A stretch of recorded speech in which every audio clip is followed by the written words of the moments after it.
বর্ষাকাল মানেই সাপের ভয়।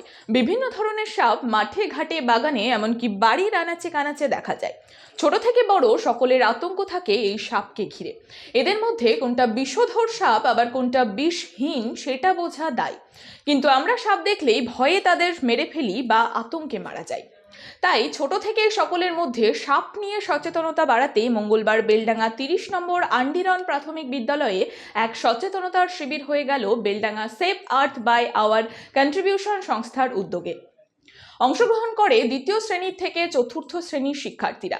সচেতন করতে ল্যাপটপে তাদের ভিডিও দেখানো হয়। শিক্ষার্থীরা প্রশ্নোত্তরেও অংশগ্রহণ করে। আন্ডিরন প্রাথমিক বিদ্যালয়ে সর্ব সচেতনতা শিবির করলাম আমাদের বাচ্চাদেরগুলোকে নিয়ে। আর আমি আজকে বাচ্চাদেরকে থেকে যেটা বুঝতে পারলাম যে এরা এখনও সাপকে নিয়ে অনেক ভয়ভ্রান্তি বা ভুল ধারণা রয়েছে, সেগুলো কাটানোর জন্য এই শিবিরগুলো আমাদের করা হয়েছে।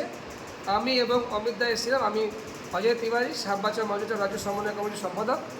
আর এখানে অমিত রয়েছে save earth by our contribution থেকে। এখানে রয়েছে মহামায়া দি আর অযোধ্যা রয়েছে। আমরা কলকাতা থেকে এসেছিলাম এই সম্মতি কর্মসূচিগুলো নিয়ে।